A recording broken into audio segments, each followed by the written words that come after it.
Mana y'amahoro, Mana y'ubutware, Imana ishobora byose, imbabazi zawe, urukundo rwawe, gukomera kwawe, ibyo ni byo byongeye kuduha undi munsi w'umugisha. None itariki 16 ukwezi ni ukwa kabiri, mwaka ni 2026, uduhaye undi munsi w'umugisha, ikindi cyumweru cy'umugisha. Ndasenze nsengera uyu muntu unkurikiye nonaha, imbaraga z'Imana, gukomera kw'Imana, ubutware bw'Imana nibuboneke kuri we mu izina rya Yesu. Uyu muntu unkurikiye mugirire neza Mana, uyu muntu unkurikiye bohora ubuzima bwe, uyu muntu unkurikiye muhagurutse. Ndasenga mu izina rya Yesu Kristo ngo amaraso ya Yesu agaragare ku buzima bw'uyu muntu, imbaraga z'Imana nizimugaragareho, nabyuka arabagirane mu izina rya Yesu. Ndagusengera nkwaturaho ubuzima, ndagusengera nkwaturaho ubutsinzi, ndagusengera nkwaturaho gukomera, ndagusengera nkwaturaho amaraso ya Yesu, ndagusengera nkwaturaho imbabazi z'Imana mu izina rya Yesu Kristo. Mariko igice cya mbere umurongo waho wa 40 haravuga ngo umubembaza aho ari aramupfukamira, aramwinginga, aramubwira ngo databuja, washaka wabasha kunkiza. ngo nuko Yesu amubonye amugirira imbabazi, amukoraho, aramubwira ngo ndabishaka akira. Uwo mwanya ibibembe bye birakira.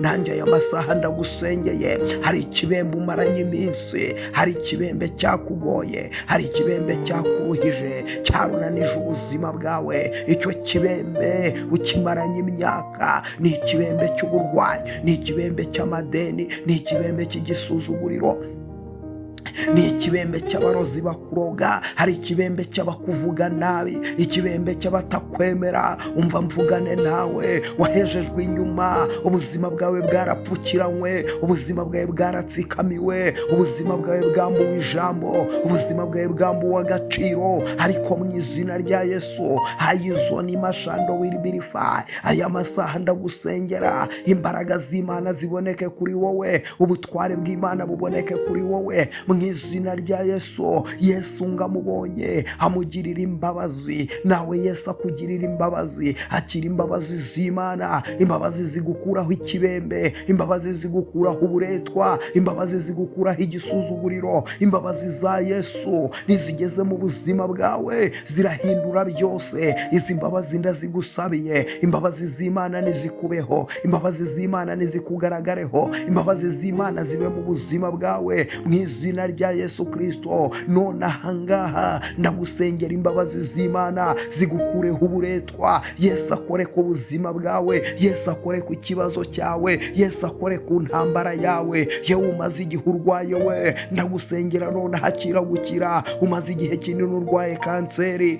none ndagusengera akira. Umaze igihe kinini uboshye, akira kubohoka, akira ubuzima mu izina rya Yesu. Natura imbaraga z'Imana, natura ubutsinzi, natura gukomera, natura gukomera mu izina rya Yesu. Ndasenya ibicaniro byose by'abazimu n'abadayimoni, ndasenya ibicaniro by'abarozi, ndasenya ibicaniro by'abapfumu, ndasenya ibicaniro by'abakonikoni. Imbaraga zose z'umwanzi Shetani ndazinaniza mu izina rya Yesu. Imbaraga z'umwanzi Shetani ndazirukanye mu izina rya Yesu. Ndagusengera wowe umaze igihe urwaye, akira gukira mu izina rya Yesu. Wowe umaranye igihe ikibembe cy'amadeni, none akira kwishyura iryo deni. Wowe umaranye igihe ikibembe cy'amagambo, akira kubohorwa n'Imana, akira kugirirwa neza n'Imana, akira kwibukwa n'Imana. Ndagusengera wowe umaze igihe ufite ikibembe cyo kudashaka, aya masaha ndagusengera iyo minyururu ndayicagagura. Akira gushaka mu izina rya Yesu. Imana ibeshaho ikuremera ubuzima, Imana ibeshaho ibeshaho ikuremera ubukwe, Imana ibeshaho ikuremera urugo, Imana ibeshaho ikuremera ubuzima mu izina rya Yesu Kristo. Imbaraga z'Imana ziboneke kuri wowe,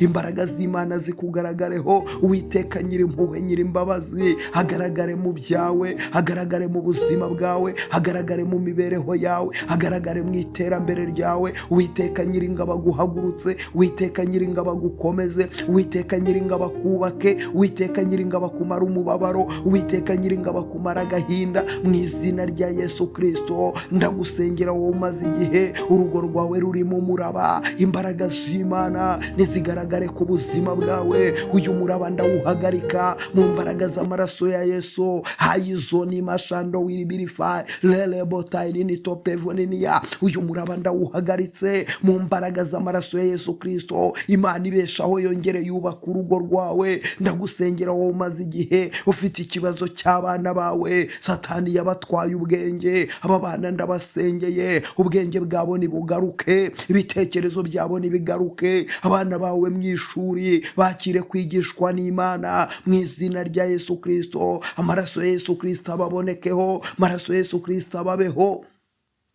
imbaraga z'Imana zibabeho, igitinyiro cy'Imana kibabeho mu izina rya Yesu. Ndahamagara umugisha w'Imana, ndahamagara ubwiza bw'Imana, ndahamagara gukomera kw'Imana mu izina rya Yesu. Mana yanjye, Mana nzima, ndasengera uyu muntu umaze igihe ari umushomeri. Mana muhereza akazi, aka kazi ndakaremye, aka kazi ndakatuye. Mana natuye akazi uyu muntu umaze igihe ari umushomeri. Mana muhereza akazi, mufungurira imiryango. Imbaraga zawe Mana ziboneke ku buzima bwe, amaraso yawe Mana aboneke ku buzima bwe. Mana muhagurutse agenda ajye mu kazi mu izina rya Yesu. Ndasengera uyu muntu umaze igihe akora bizinesi ariko bigahomba. Ndamusengera Mana ngongera umuhagurutse, muremera andi mahirwe, muremera ubundi buzima, muremera ikindi gitangaza, muremera ikindi gitondo mu izina rya Yesu. Mana yanjye, Mana nzima, ndasengera uyu muntu umaze igihe kinini arwaye uburwayi bw'umutwe. Uri Imana ikiza umutwe, mukize uyu mutwe Kristo. Uyu muntu umaze igihe kinini arwaye amaguru, mukize. Hari umaze igihe kinini arwaye umugongo, uyu nawe mukize Yesu. Uri Imana ikiza, uri Imana ibohora, uri Imana itabara, uri Imana irengera, uri Imana itananirwa. Hirya yawe nta yindi Mana. Ndasengera abantu bawe, bagirire neza Mana. Uyu muntu amaze igihe ategereje urubyaro, ndamusengeye Mana, nukore ku kibazo cye, kora ku nsonga ye Mana, umukemurire iki kibazo, muhereze kubyara, muhereze umwana mu izina rya Yesu. Buri mbaraga yose, buri mwuka wose wafashe ubuzima bwe umubuza kubyara, uyu mwuka ndawirukana, uyu mwuka ndawunaniza mu izina rya Yesu. Hari umuntu umaze igihe atsikamiwe n'imbaraga z'abadayimoni. Iyi myuka ndayirukana, ni imyuka y'abazimu, ni imyuka y'abarozi, imyuka ya nyabingi ndayifata mpiri. Ibicaniro byose by'abazimu n'abadayimoni ndabisenya nonaha. You need the power, you need the Holy Spirit, mu mbaraga z'amaraso ya Yesu. Mana nukora ibikomeye, niwiyerekane, niwigaragaze Yesu.